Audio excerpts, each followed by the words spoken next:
எனது அன்பு நேயர்களே, வணக்கம்.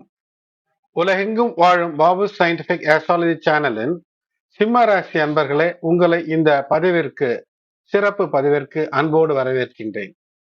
சிம்ம ராசி என்றாலே ஒரு அற்புதம் தான்.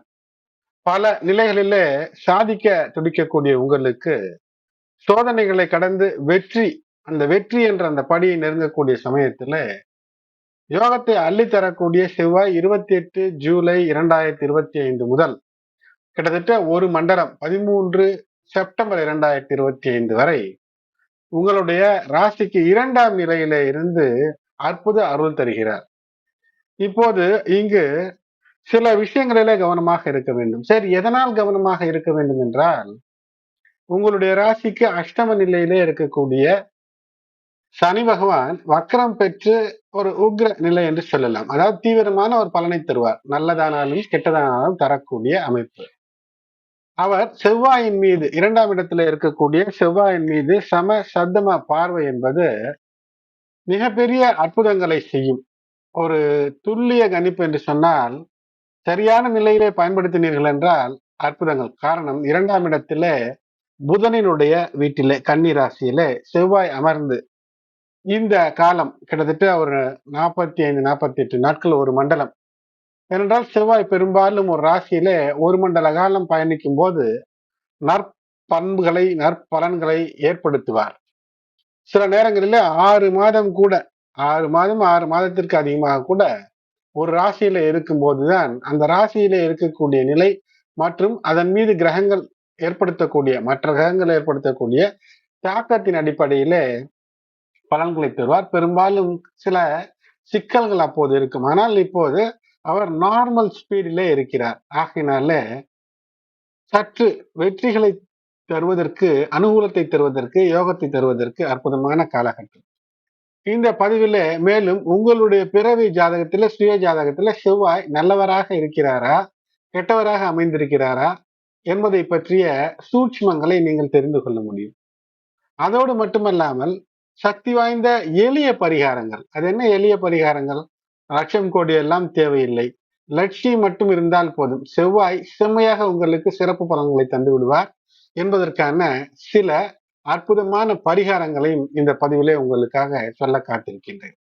நீங்கள் செய்ய வேண்டியது என்ன? பதிவை பொறுமையாக நேரம் ஒதுக்கி முழுமையாக கேளுங்கள். என்றால் செவ்வாய் சிம்மத்திற்கு மிக முக்கியமானவன். இதுவரை சப்ஸ்கிரைப் செய்யவில்லை என்றால் சப்ஸ்கிரைப் செய்து நோட்டிபிகேஷன் பட்டனை ஆன் செய்து நான் பதிவிடும் வீடியோக்கள் உங்களை உடனடியாக வந்து சேரும்படியாக செய்து கொள்வது, உங்களுடைய ஆதரவு கரத்தை அன்போடு நீட்டுவது என்பது நான் அறிந்த தெளிந்த ஜோதிட கருத்துக்களை உங்களுக்கு துல்லியமாக தர ஒரு ஊக்கமாக அமையும். இந்த பதிவில் முக்கியமாக செவ்வாயினுடைய அந்த பெயர்ச்சி, செவ்வாய் 28 ஜூலை 2025 அன்று மாலை 7:02 மணித்துளிகள் அளவில் கன்னி ராசிக்கு பெயர்ச்சி அடைந்தார். இந்த இடத்தில்தான், அதாவது இதே கன்னி ராசியில் தான் செவ்வாய் 13 செப்டம்பர் 2025 வரை இங்கே தான் தங்கி, அதாவது அவருடைய பெயர்ச்சி என்பது இருக்கு. செவ்வாய் வெளி மேம்போக்காக பார்க்கும்போது ஒரு கடுமையான கிரகம் போன்று தோன்றும். ஆனால் செவ்வாயினுடைய ஆற்றல் தான் மிக முக்கியமானதாக இருக்கிறது. செவ்வாய் தைரியம், உற்சாகம், சக்தி, கோபம், படை நடத்தக்கூடிய விஷயம், அது மட்டுமல்லாமல் பல நிலைகளிலே வெற்றிக்கும் செவ்வாய் மிக முக்கிய கிரகமாக அமைந்து விடுகிறது. அது மட்டுமல்லாமல் இந்த மொத்த ஜாதக கட்டத்தை பார்க்கும்போது 27 நட்சத்திரங்களில 3 நட்சத்திரத்திற்கு செவ்வாய் அதிபதி. சித்திரை, மிருகசீரிடம், அவிட்டம் என்ற இந்த 3 நட்சத்திரங்களுக்கு செவ்வாய் இந்த நட்சத்திர மண்டலங்களுக்கு அதிபதியாக இருக்கிறார். செவ்வாய் மகர ராசியில் 28 டிகிரியிலே உச்சம் அடைவதும், அதாவது உச்சபட்ச பலனை அங்கிருந்து தருவார் மகர ராசிக்கு வரும்போது. அதே போல் கடக ராசிக்கு 28வது டிகிரிக்கு வரும்போது நீச்ச பலன்களையும் தருவார். அதாவது அவருடைய அருள் குறையும். உச்சம் நீச்சம் என்றால் எளிதிலே புரிந்து கொள்ளுங்கள். ஏப்ரல் மே மாசத்துல சூரியன் உச்சம் அடைவார். அப்படி என்றால் உங்களுக்கு எளிதிலே புரிகிறது. ஏனென்றால் சூரியன் அந்த ஆற்றல் சுடும், அதனால் உச்சம்.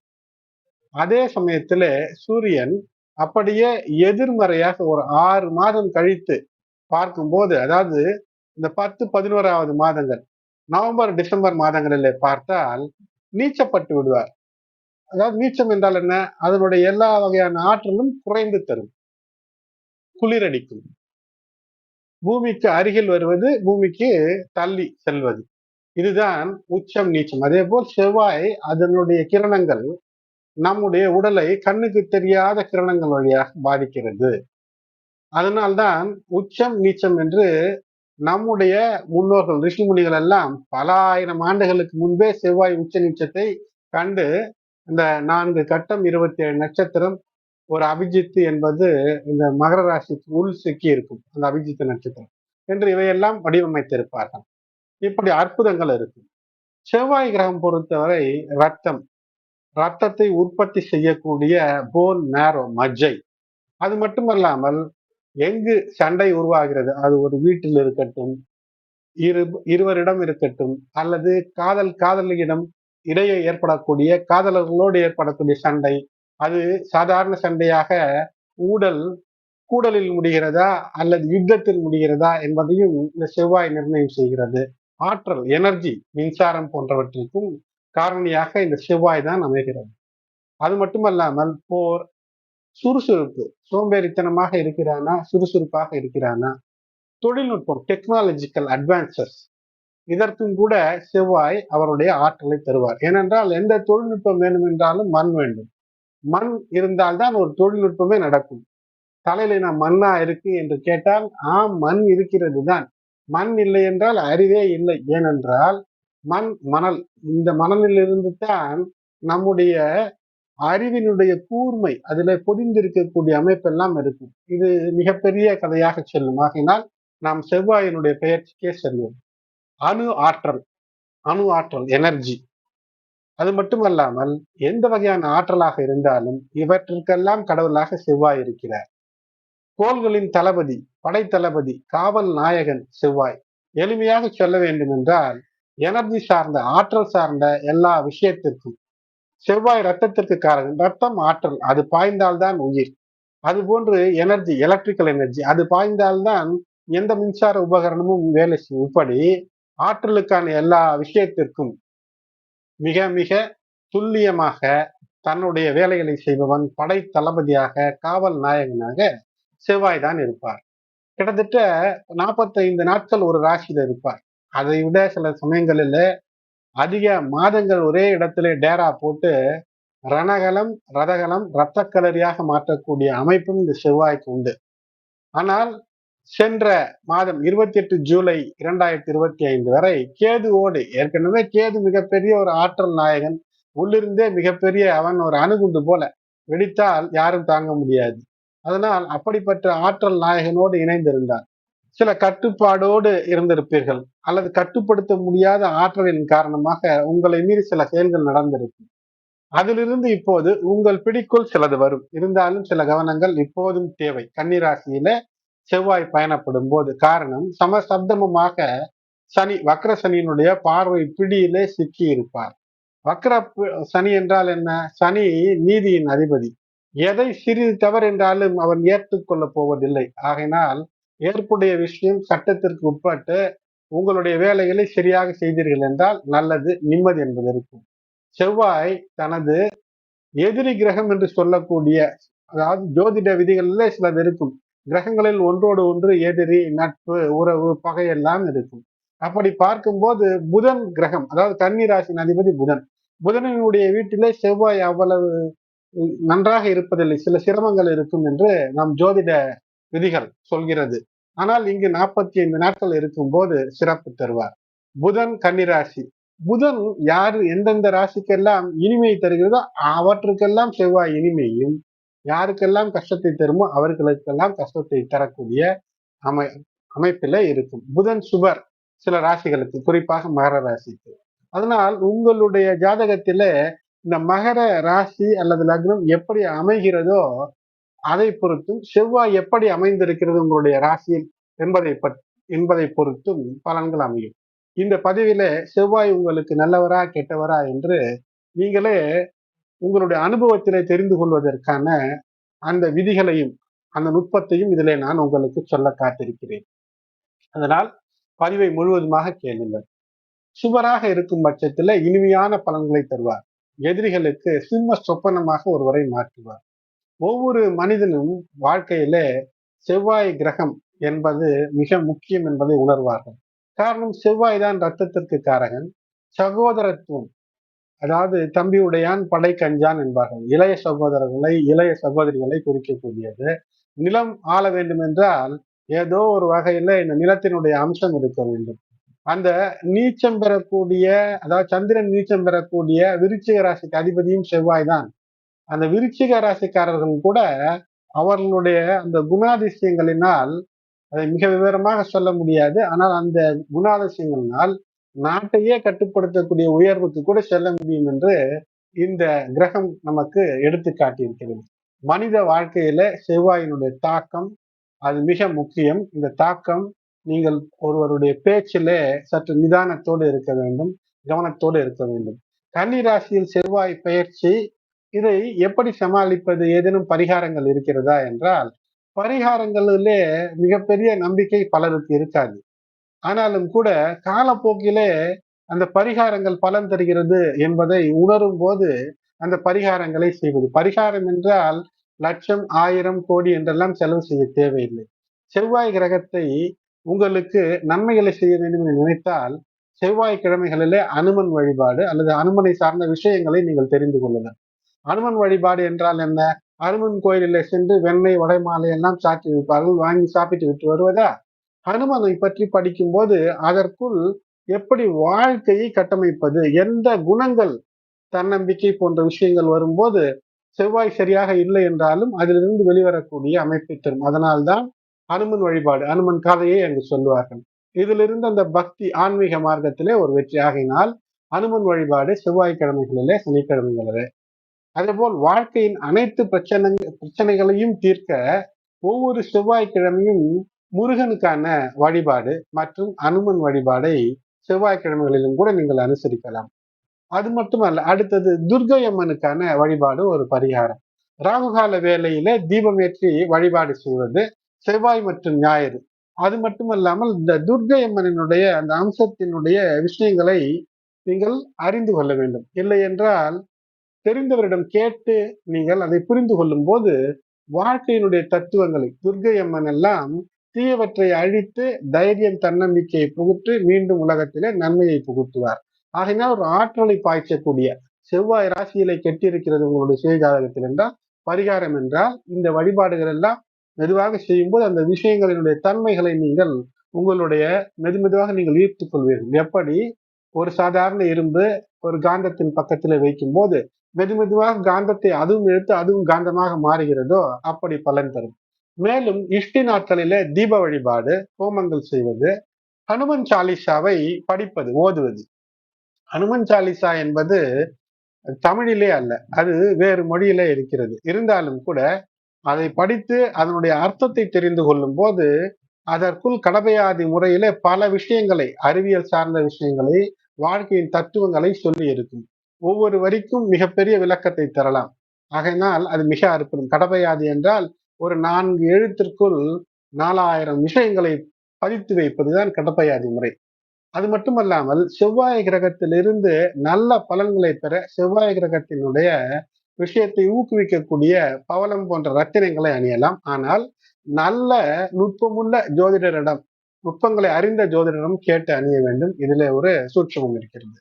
செவ்வாய்க்கிழமைகளில உங்கள் திறனுக்கு ஏற்ப அல்லது உங்களுடைய சக்திக்கு ஏற்ப உற்றார் உறவினருக்கு அல்லது மிருகங்கள், மாடு, நாய் போன்றவற்றிற்கு கூட உணவளிப்பது நல்லது. நீங்கள் உணவளிக்கக்கூடிய, உங்கள் உணவை ஏற்கக்கூடியவர்கள் நல்லவர்களாக இருக்க வேண்டும் என்பதில ஒரு சூட்சமம் இருக்கிறது. அதேபோல் இந்த நிலை என்பது, இந்த காலகட்டம் என்பது மாணவர்களுக்கு பொதுவிலே ஒரு போராட்ட குணத்தை தந்துவிடும். ஒரு 45 நாட்கள் எந்த ராசி, எந்த லக்னம் எல்லாம் இல்லை, மாணவர்களுக்கு பொதுவாக. ஏனென்றால் செவ்வாய் ஒரு ஊக்கத்தை தந்து விடுவார். அந்த ஊக்க குணம் என்பது தேவையற்ற ஆற்றலையும் பாய்ச்சிவிடும். தேவையற்ற ஆற்றலை சரியான முறையிலே நீங்கள் மடைமாற்றவில்லை என்றால் அது தப்பிலே சென்று முடியும். தேர்வு முறைகளிலே குளறுபடிகள் தோன்றக்கூடிய அமைப்பு இருக்கும். பிரச்சனைகள் ஏற்படக்கூடிய வாய்ப்பும் பொதுவிலே உலகத்தில் நடக்கும். திடீர் போராட்டங்கள் எழுவதற்கான வாய்ப்பு இருக்கிறது. ஆகினால் அது சார்ந்த விஷயங்களிலே கவனமாக இருக்க வேண்டும். மழை பெய்யக்கூடிய அமைப்பு இந்த காலகட்டத்துல இருக்கும். இருந்தாலும் கூட திடீர் தீச்சம்பவங்கள் மூண்டு தீச்சம்பவங்களினால் பிரச்சனை ஏற்படும். இதெல்லாம் நாம் கவனத்தில் கொள்ளும் போது எங்காவது ஒரு பிரச்சனை நிகழும், அதிகமாக கூட்டம் இருக்கும் என்றால் அதை தவிர்த்து விடுங்கள். அங்கிருந்து தப்பித்துக் கொள்ள வழியே இல்லாத இடத்துல சென்று மாட்டிக்கொண்டால் அதிலே மிதிபடக்கூடிய பிரச்சனையில சிக்காதீர்கள். காட்டுத்தீ உலகில் பல நிலைகளிலே தொல்லை தரக்கூடிய அமைப்பு, ரசாயன தீ, பெட்ரோலிய தீ, ஆலை தீ, பட்டாசு தீ என பல நிலைகளிலே சிக்கலை ஏற்படுத்தக்கூடிய ஒரு கிரகநிலை தான். இருந்தாலும் தனி மனித வாழ்க்கையிலே வெற்றியை தரும். செவ்வாய் உங்கள் ராசிக்கு நல்லவரா கெட்டவரா? எப்படி பார்ப்பது? எப்படி கண்டுபிடிப்பது? நிச்சயமாக அதை கண்டுபிடிக்கலாம். செவ்வாய் எப்படி நல்லவர் கெட்டவர் என்று கண்டுபிடிப்பது என்பதை பார்ப்போம். அதற்கு முன்பாக சனி செவ்வாய் சமசப்தம பார்வையின் தீவிரத்தை பற்றி புரிந்து கொள்ளுங்கள். கன்னி ராசியிலே செவ்வாய் இருப்பதும், மீன ராசியிலே சனி பகவான் வக்கரம் பெற்றிருப்பதும், அதனுடைய 7ஆம் பார்வை, சனியினுடைய தாக்கம், 7ஆம் பார்வை பிடியின் தாக்கம், மிக பலமான தாக்கம் என்பது கன்னி ராசியில் உள்ள செவ்வாயின் மீது இருக்கிறது. இது எப்போது வரை? செப்டம்பர் 13 வரை இந்த மோதல் இருக்கும். ஆகையினால் வாழ்க்கையின் பல்வேறு நிலைகளை இது பாதிக்கும். பாதிக்கும் என்றால் என்ன? இதனுடைய தாக்கம் இருக்கும். நீங்கள் சமநிலையிலே இருக்க வேண்டும். ஒரு ஆற்றல், ஒரு முன்கோபம் வருகிறது என்றால் அதை கட்டுப்படுத்திக் கொள்ள வேண்டும். இது ஃபிரிக்ஷன் பிட்வீன் இம்பல்சிவ் டெண்டன்சிஸ், அதாவது திடீரென்று ஒரு யாரேனும் ஒரு விஷயத்தை சொன்னால் சட்டென்று ஒரு கோபம் வரும். இதை நீங்கள் சமநிலைக்கு கொண்டு வருவதற்கான பயிற்சியை மேற்கொள்ளவில்லை என்றால் சிக்கல் வரும். அதனால்தான் அந்த பொறுமைக்கும் ஒழுக்கத்திற்கும் இடையில ஒரு சண்டை. பொறுமை ஒழுக்கம் வேண்டும், அதே சமயத்துல அந்த முன்கோபம் இருக்கிறது. மனித மனதிற்குள் பதிந்திருக்கக்கூடிய அந்த ஈகோ, தான் என்ற அகந்தை இருக்கிறது. சட்டென்று யாரேனும் ஒரு வார்த்தை தவறாக நம் மீது பிரயோகப்படுத்தி விட்டால் அந்த முன்கோபம் சட்டென்று செவ்வாயினுடைய ஆற்றலை பயன்படுத்தி உடல் ரீதியாக தாக்க சென்று விடுவோம். அல்லது இந்த கோபத்தை உடலினுடைய அந்த பாடி லாங்குவேஜ் மாறும். ஆகினால் இந்த 2 நிலைக்கும் இடையே சமநிலை, பொறுமை ஒழுக்கம் என்ற ஒரு நிலை, மற்றொன்று மன கிளர்ச்சியின் போக்குகளுக்கு அடிமைப்பட்டு ஒரு சிக்கலுக்குள் சிக்கிக் கொள்ளக்கூடிய நிலை. இந்த சனி பார்வை தரும், அதை சோதிக்கிறது சனி. இதிலே கவனத்தோடு இருந்தீர்கள் என்றால் வெற்றி என்பது பெறக்கூடிய அமைப்பை தரும். சனி கிரகத்தினுடைய முக்கிய பார்வை பலம் என்பது கன்னிராசியின் மீது, அங்க இருக்கக்கூடிய செவ்வாயின் மீது இருக்கிறது. ஆகையினால் மீன ராசியில் சனியானவர், சனி பகவான் ஆனவர் உங்களுடைய இரக்க குணம், கனவுகள் மற்றும் அந்த ஒழுக்கத்தை அதை சோதிக்கக்கூடிய அமைப்புல இருக்கும். ஆகையினால் இது ஒரு போராட்டம் என்று எடுத்துக்கொள்ளலாம். சனி பகவான் செவ்வாய், செவ்வாயினுடைய விஷயத்தை வைத்து ஒரு சிக்கலிலே தள்ளக்கூடிய சதுரங்க விளையாட்டை, ஒரு சதியை, ஒரு பூர்வ ஜென்ம வினை பயனினுடைய ஒரு ஏதேனும் ஒரு சிக்கலை தந்து விடுவதற்கான வாய்ப்பு, அதற்கு இடம் கொடுக்காமல் எந்த விதமான ஒரு சக்தி வாய்ந்த ஒரு தேவையற்ற ஆற்றலை வெளிப்படுத்தாமல் இருப்பது மிக முக்கியம். பொறுமை, சுய கட்டுப்பாடு என்பது அதனுடைய சோதனையை வென்றீர்கள் என்றால் இந்த 45 நாட்கள் செவ்வாய் உங்களை சிறப்பாக வைத்திருப்பார். இந்த ஒரு மண்டலம் செவ்வாயானவர் 2ஆம் இடத்திலே சனி பகவானினுடைய சமசப்தம பார்வையிலே இந்த பெயர்ச்சியின் போது பல நன்மைகள் நடக்கும், சுப காரியங்கள் பல நடக்கும். குடும்பம் என்பது இனிமையாக இருக்கும். குடும்பம், நிலம், இந்த நிலம் சார்ந்த விஷயங்கள்ல ஒரு லாபம் என்பது ஏற்படும். இந்த மாதங்கள் பார்க்கும்போது ஆகஸ்ட், செப்டம்பர் என்ற இந்த 2 மாதங்களிலே இந்த பெயர்ச்சி நிகழ்கிறது, செவ்வாயினுடைய பெயர்ச்சி. இதில் ஆகஸ்ட் மாதம் 17 வரை சற்று நீங்கள் கூடுதல் கவனமாக இருக்க வேண்டும். என்னவென்றால், ஏதோ ஒரு சதித்திட்டம் அல்லது கன்னிங், ஒரு தந்திரமாக எதை வேண்டுமானாலும் நீங்கள் உங்களுடைய விருப்பங்களை நிறைவேற்றிக் கொள்ளக்கூடிய ஒரு அருளை இந்த ககல யோகம் என்பது தருகிறது. செவ்வாய் மற்றும் குரு இருப்பது என்பது தொடர்ந்து தருகிறது இந்த 2 மாதம். அதிலே அந்த ஆகஸ்ட் மாதம் 17 வரை ஒரு யோகம். அது என்னவென்றால், அடுத்தவர்கள் எப்படி போனால் என்ன என்று அதிகப்படியான சுய நலத்தோடு ஒரு விஷயத்தை சாதித்துக் கொள்ளக்கூடிய ஒரு அசுப யோகமும் அமைந்து விடுகிறது. அதாவது அது உங்களுக்கு சுபமாக அமையும். ஆனால் பிற்காலத்திலே அதனால் ஏதேனும் விரோதம், இவையெல்லாம் குரோதம் எல்லாம் தோன்றும், கோபம் எல்லாம் தோன்றும்.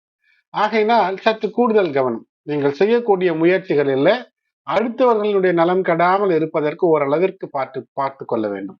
அதோடு மட்டுமல்லாமல் பேச்சை அளவாக வைத்துக்கொண்டு குணம் என்பது தன்மையான விஷயத்தோடு இருக்க வேண்டும். இந்த 2ஆம் இடத்துல செவ்வாய் சனியினுடைய பார்வை பிடியில இருக்கும்போது தேவையில்லாமல் எடுத்தெறிந்து பேசக்கூடியது, கோபமான சொற்களை வீசக்கூடியது என்பது இருந்தால் ஒரு திருக்குறள் ஞாபகம் வருகிறது. தீயினால் சுட்ட புண் உள்ளாரும் ஆறாது நாவினால் சுட்ட வடு. ஆகையினால இந்த செவ்வாய் 2ஆம் இடத்துல சனி பகவானுடைய வக்கர பார்வையின் பிடியில் இருக்கும்போது பேச்சை இனிமையாக்கி கொள்ளுங்கள். அதுதான் நல்லது. அற்புதம் பல இருக்கிறது. இதை மட்டும் இந்த பேச்சு, முன்கோபம், எடுத்தெறிந்து பேசுவது, தான் என்ற ஆணவம் இவற்றை முழுவதுமாக நீங்கள் நீக்கும் போது அற்புதம் நிகழும். அதோடு மட்டுமல்லாமல் அவ்வப்போது இந்த மாதங்களில் ஏற்படக்கூடிய இந்த ஹரியோகம் என்பது உங்களுக்கு, உங்கள் குழந்தைகளுக்கு நல்ல செல்வ வளத்தையும் புதிய விஷயங்களை தெரிந்து கொள்ளக்கூடிய கல்வி ஞானத்தையும் தரும். அதோடு மட்டுமல்லாமல் இந்த செவ்வாய் மற்றும் சனி பகவானுடைய தொடர்பு என்பது அற்புதமான வெற்றியை தரக்கூடியதாக இருக்கிறது. என்னதான் சனி பகவான் அஷ்டம நிலைக்கு சென்று வக்கரம் பெற்றிருந்தாலும் கூட இப்போது அவர் தரக்கூடிய அந்த முயற்சிக்கான பலன் என்பது மிக அற்புதமாக உங்களுக்கு இருக்கும். வெற்றிகளை கட்டமைத்துக் கொள்வதற்கான அதிகப்படியான வாய்ப்பு. இந்த காலகட்டத்தில் ஷட்பலம் பார்க்கும்போது சூரியனுக்கான பலம் அற்புதம். அதற்கு அடுத்தது புதன். இந்த சூரியன் புதன் இந்த இரண்டிற்கும் ஷட்பலம் இந்த கோச்சார ரீதியிலே அதிகப்படியான அந்த பலம் பெறக்கூடிய அமைப்புல தொழில், வியாபாரம், புத்தி கூர்மை, இன்டலெக்சுவல் கெப்பாசிட்டி இவற்றிலே அற்புதமாக வெற்றி பெறக்கூடிய அமைப்பை இது தந்துவிடும். ஆகையினால் எதையுமே 1க்கு 2 முறை யோசித்து சரியான முறையிலே திட்டமிட்டு செயல்படுத்தும் போது அவை வெற்றியாக இருக்கும். செவ்வாயை பொறுத்தவரை சிம்மராசி என்பர்களுக்கு சுகஸ்தானத்திற்கும் அதிர்ஷ்டம் தரக்கூடிய பாக்கியத்தை தரக்கூடிய 9ஆம் வீட்டிற்கும் அதிபதிகளாக இருப்பது, அதாவது ஒரு கேந்திர ஒரு கோணத்தின் அதிபதியாக எப்போதுமே இருக்கக்கூடிய ஒரு கிரகம் என்பது யோகத்தை அற்புதமாக தரும். ஆகையினாலே ராஜயோக காரகம் பெறுகிறது. சூரியனும் செவ்வாயும் ஒரு நட்பு கிரகங்கள். இதன் மீது பார்வை என்பது சனி பகவானுடைய பார்வை. சனி பகவான் உங்களுடைய 6ஆம் இடம் மற்றும் 7ஆம் இடத்திற்கான அதிபதி. அஷ்டம நிலையில இருந்து செவ்வாயை பார்ப்பது என்பது ஒரு அரசு வேலை கிடைக்கக்கூடிய அமைப்பை ஏற்படுத்தும். அதில் இருக்கக்கூடிய முயற்சிகளில தீவிரத்தை ஏற்படுத்தும். அது மட்டுமல்லாமல் இந்த பாக்கிய நிலையில இருக்கக்கூடிய அந்த பார்வை பலம், செவ்வாயினுடைய வீட்டின் மீதே இருக்கக்கூடிய இந்த பார்வை பலம் என்பதும் அற்புதமாக இருக்கிறது. ஆகையினால் யோககாரகன் மீது 6ஆம் இடத்து 7ஆம் இடத்து அதிபதியினுடைய பார்வை ஒரு உக்கிர பார்வை என்றால் உங்களுக்கு சோம்பேறித்தனம் இல்லாமல் உங்களை ஓட வைக்கும், உழைக்க வைக்கும், புதிய விஷயங்களை அறிந்து கொள்வதற்கான வாய்ப்புகளை நிச்சயமாக தரும். நிலம் சார்ந்த விஷயங்களில வெற்றிகளை தரும். பெரும்பாலும் 2ஆம் இடத்துல செவ்வாய் சிறப்பல்ல என்று சொன்னாலும் கூட இந்த நிலையில கன்னிராசியில் செவ்வாய் 6ஆம் 7ஆம் இடத்து அதிபதியானவரினுடைய பார்வை பலத்தை பெறுவது என்பது பல நிலைகளிலே வெற்றியை தந்துவிடும், கைப்பணத்தை உயர்த்தும். செவ்வாய் மேலும் உங்களுடைய சுய ஜாதகத்திலே சிறப்பு கிரகமாக இருந்து விட்டால் மேலும் பல அருமைகளை நிலம் சார்ந்த விஷயங்களிலே யோக பலன்களை தரும். 2வது இடத்திலே இருக்கக்கூடிய இந்த செவ்வாய் மற்றும் சனியினுடைய இந்த தொடர்பு என்பது முக்கியமாக நீங்கள் ஒரு விஷயம் எதை பார்க்க வேண்டும் என்றால் குடும்ப விஷயங்களில பேச்சை கட்டுப்படுத்தி முன்கோபத்தை கட்டுப்படுத்தி அமைதியா இருப்பது என்பது உங்களுடைய வெற்றியை மேன்மையான ஒரு நிலைக்கு கொண்டு செல்லும். உங்களுடைய பேச்சுவார்த்தை அல்லது சாதாரணமான உரையாடல்களை கூட ஒரு நாகரிகமானதாகவும் ஒரு சாஃப்ட் ஒரு மென்மையானதாகவும் வார்த்தைகளை தடித்த வார்த்தைகளை பயன்படுத்தாமல் மென்மையான வார்த்தைகளை பயன்படுத்துவதாக இருக்க வேண்டும். ஒரு மருத்துவ துறையில இருக்கிறீர்கள் என்றால், அறுவை சிகிச்சை நிபுணராக இருக்கிறீர்கள் என்றால் இந்த காலகட்டத்திலே செய்யக்கூடிய அறுவை சிகிச்சைகளிலே சற்று கூடுதல் கவனம் தேவை. அல்லது சிம்ம ராசிக்காரர்களுக்கு சிலருக்கு வயது முதிர்வின் காரணமாக ஏதேனும் ஒரு அறுவை சிகிச்சை மேற்கொள்ள வேண்டும் என்றால் இந்த காலகட்டத்தில் அது நடைபெறும். ஆனால் சற்று கூடுதல் கவனங்கள், 1க்கு 2 மருத்துவர்களை கலந்து ஆலோசித்து கன்சல்டேஷன். அதற்காக அதிகப்படியான மருத்துவர்களை கேட்டு குழம்பி நிற்கக்கூடாது. ஏனென்றால் ஆங்கிலத்திலே ஒரு பழமொழி இருக்கிறது, டூ மெனி குக்ஸ் ஸ்பாயில்டு த பிராத் என்று சொல்வார்கள். அதாவது கஞ்சி வைக்க பல சமையற்காரர்கள் ஒன்றாக சேர்ந்தால் இந்த கஞ்சி கெட்டுவிடும். ஆகையினாலே அப்படி அல்லாமல் சரியான 1, 2 என்று ஒரு ஆலோசனை செய்து நீங்கள் மருத்துவ விஷயங்களிலே இருக்க வேண்டும். ஒரு முடிவெடுக்க வேண்டும். அது மட்டுமல்லாமல் பயண வேலைகளில அல்லது உங்களுடைய உடைமைகளை எங்கேனும் வைத்து செல்கிறீர்கள் என்றால் மிக பாதுகாப்பாக இருக்க வேண்டும். இல்லை, ஏனென்றால் இந்த 2ஆம் இடத்திலே உக்ர வக்ர சனியினுடைய தொடர்பை பெறக்கூடிய செவ்வாய் சில நேரங்களில ஒரு அவசரம் படபடப்பு காரணமாக நாம் வைக்கக்கூடிய ஒரு முக்கியமான பொருள் காணாமல் போவதற்கான வாய்ப்பு, திருடப்படுவதற்கான வாய்ப்பை ஏற்படுத்திவிடும். ஆனால் இது நடக்காமல் இருப்பதற்கு இந்த பதிவை கேட்ட நீங்கள் கவனமாக இருந்து கொள்ளுங்கள். எதிலுமே அஜாக்கிரதையாக இருப்பது பிரச்சனையை தரும். அதேபோல் அறுவை சிகிச்சை போன்ற விஷயங்களிலே சிறு தவறுகள் கூட பெரிய பாதிப்பை தந்து விடலாம். எந்த விதமான நோய் இருந்தாலும் அதற்கு பிரச்சனை இல்லாதபடி ஒரு நல்ல ஒரு மருத்துவம் கிடைக்கக்கூடிய அமைப்பு. அது மட்டுமல்லாமல் உங்களுடைய நடை, உடை, பாவனை, உணவு பழக்கங்கள் இவையெல்லாம் ஒரு டிசிப்ளின் ஒழுக்கத்திற்குள் வைத்திருக்க வேண்டும். உங்களுடைய குடும்பத்திற்கு தேவையான புதிய தொழில்நுட்பம் சார்ந்த கருவிகள், லேப்டாப் அல்லது ஏதேனும் புதிதாக வந்திருக்கக்கூடிய உபகரணங்கள், நவீன கேட்ஜெட்ஸ் வாங்குவதற்கான அமைப்பை அது தேவையாக இருக்கும். அது தேவை அத்தியாவசிய விஷயங்களை வாங்குவதற்கான ஒரு அமைப்பை தரும்.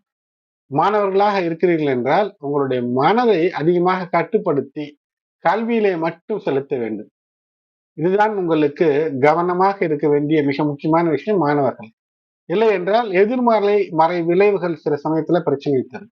13 ஆகஸ்ட் 2025 செவ்வாய் பகவான் ஹஸ்த நட்சத்திரத்து பயிற்சி என்பது உங்களுடைய யோகமான பேச்சு திறமைகள் கூடும். குடும்பத்தில ஏதேனும் பழைய சிக்கல், பழைய பிரச்சனை இருக்கிறது என்றால் அவற்றை பற்றி பேசாமல் நல்ல விஷயங்களை மட்டும் பேசுவது என்பது சிறப்பு. நிலம், வீடு வழிகளில தன லாபம் என்பது ஏற்படும். ஆக்க சிந்தனைகள், கிரியேட்டிவ் திங்கிங், இல்லத்தை எப்படி சீராக்கலாம், கைப்பணத்தை எப்படி உயர்த்தலாம் என்று புதிய நல்ல சிந்தனைகள் தோன்றும். அதை செயல்படுத்தினால் வெற்றி. இந்த ஹஸ்த நட்சத்திரத்திலே செவ்வாய் பயிற்சி 13 ஆகஸ்ட்ல துவங்கும் போது இது முதற்கொண்டு உங்களுடைய கரங்களால் நல்லதை மட்டுமே செய்ய வேண்டும் என்ற எண்ணத்தோடு இருக்க வேண்டும். எது கூடாது? கோபம் கூடாது. 3 செப்டம்பர் 2025 சித்திரை நட்சத்திரம். சித்திரை நட்சத்திரம் என்பது செவ்வாயினுடைய சுய நட்சத்திரத்திற்கு செல்லும் போது இப்போது நீங்கள் கூடுதலான கவனம் இதில் இருக்க வேண்டும் என்றால் முற்றிலும் சோம்பேறித்தனத்தை அகற்ற வேண்டும். செவ்வாய் தன்னுடைய பார்வை பலத்தை உங்களுடைய ராசியின் 5ஆம் நிலையின் மீது வீசும். அந்த 5ஆம் நிலையில குரு பார்வை, சனி பார்வை, கேதுவினுடைய தாக்கம், சுக்கிரனின் தாக்கம் கிட்டத்தட்ட ஆகஸ்டிலே ஒரு பாதி மாதம் வரை இருக்கிறது. ஆகையினால எதில கவனமாக இருக்க வேண்டும் என்றால் உங்கள் அன்புக்கு உரியவர்களிடம் கவனமாக இருக்க வேண்டும். உங்களுக்கு உதவி செய்பவர்களிடம் உண்மையோடும் உள்ளன்போடும் இருக்க வேண்டும். உங்களோடு அன்பாக இருக்கக்கூடியவர்களை பகைத்துக் கொள்ளக்கூடாது. காதலிலே கண்ணியம், கட்டுப்பாடு தேவை. உங்களுடைய குழந்தைகள் மீது ஒரு கண், ஒரு பார்வை, ஒரு சூப்பர்விஷன் நிச்சயமாக இருக்க வேண்டும். அதே போல் பூர்வ சொத்துக்களிலே உங்களுக்கு வர வேண்டியவற்றை, உங்களுக்கு நியாயமான வர வேண்டியவற்றை கேட்டு பெறுவதற்கான முயற்சிகள், அதிலே ஒரு தீவிரத்தை காட்டக்கூடிய அமைப்பும் இதுல ஏற்படும். செவ்வாயினுடைய பார்வை பலம் உங்களுடைய ராசிக்கு அஷ்டம நிலையிலே இருக்கும். அஷ்டம நிலையிலே சனி பகவான் வக்கரம் பெற்று இருக்கக்கூடிய இந்த நிலையில மேலும் செவ்வாயினுடைய பார்வை ஆகினால ஏதேனும் உங்களுக்கு வர வேண்டிய பொருட்கள் இருக்கிறது, கடன் கொடுத்து வரவில்லை என்றால் அதில் தீவிரமான முயற்சிகளை எடுக்கும்போது சட்டத்திற்கு புறம்பான முயற்சிகளை ஈடுபடுத்தாமல் இருக்க வேண்டும். நில வாகன விஷயங்களிலே திடீரென ஒரு அருமையான அனுகூலம் ஏற்படும். பாக்கிய நிலையிலே செவ்வாயினுடைய பார்வை என்பது தந்தையாருடைய உடல்நலத்திலே சற்று கூடுதல் கவனம் தேவை. இருந்தாலும் தந்தை வழியில நிலம் சார்ந்த வகைகளிலே அனுகூலங்களை தரக்கூடிய அமைப்பும் இருக்கிறது. அதனால் உங்கள் கைப்பணம் உயரக்கூடிய அமைப்பையும் தருகிறது. கூடுதலாக சனிக்கிழமைகளிலே ஹனுமன் வழிபாடு செய்வது, நெய்தீபம், ஹனுமனுக்கான நெய்தீபம் ஏற்றுவது, ஹனுமன் மந்திரங்களை, ஹனுமன் சாலிசா போன்ற மந்திரங்களை பாராயணம் செய்வது சிம்மராசி என்பவர்களுக்கு கூடுதலாக வெற்றிக்கான வாய்ப்புகளை அள்ளித்தரும். இப்போது எளிய முறையில செவ்வாய் உங்களுடைய பிறவி ஜாதகத்திற்கு நல்லவராக இருக்கிறாரா, கெட்டவராக இருக்கிறாரா என்று எப்படி கண்டுபிடிப்பது? இந்த 45 நாட்களை சோதனை காலமாக வைத்துக் கொள்ளுங்கள்.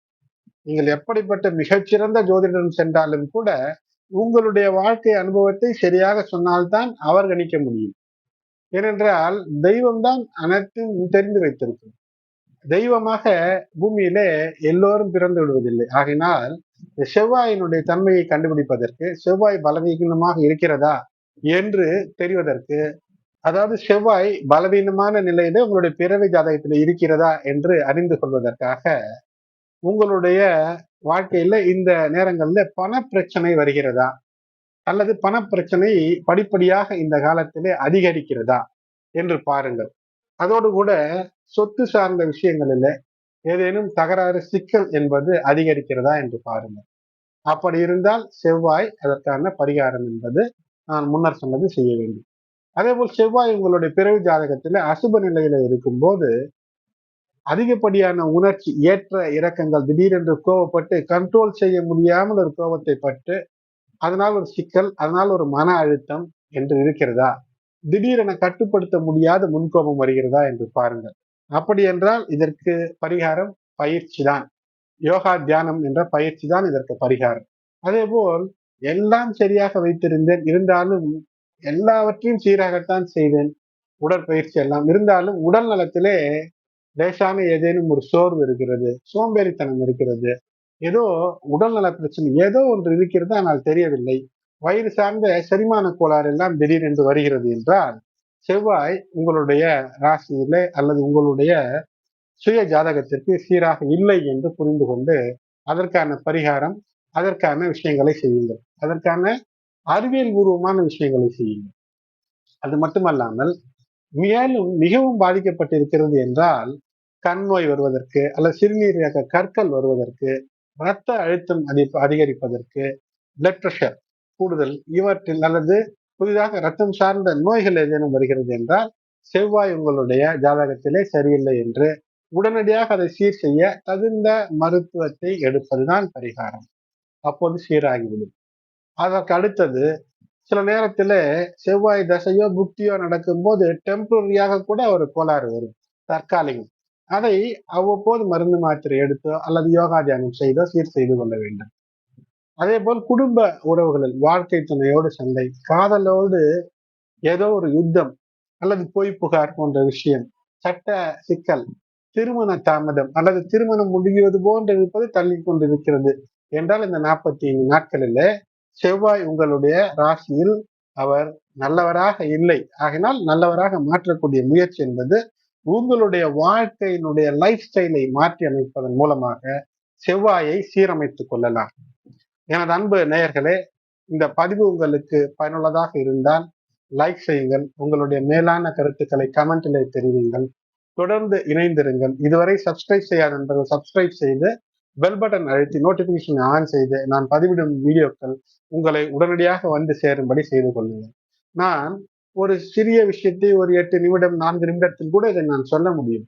இருந்தாலும் கூட செவ்வாய் என்றால் ஜோதிட ரீதியில வாழ்க்கைக்கு எப்படியெல்லாம் பயன் தருகிறது என்று நம் முன்னோர் ரிஷிகளும் என் குடும்ப வழியில நான் கற்ற விஷயங்களையும் மிக சுருக்கமாகத்தான் உங்களுக்கு தந்திருக்கின்றேன்.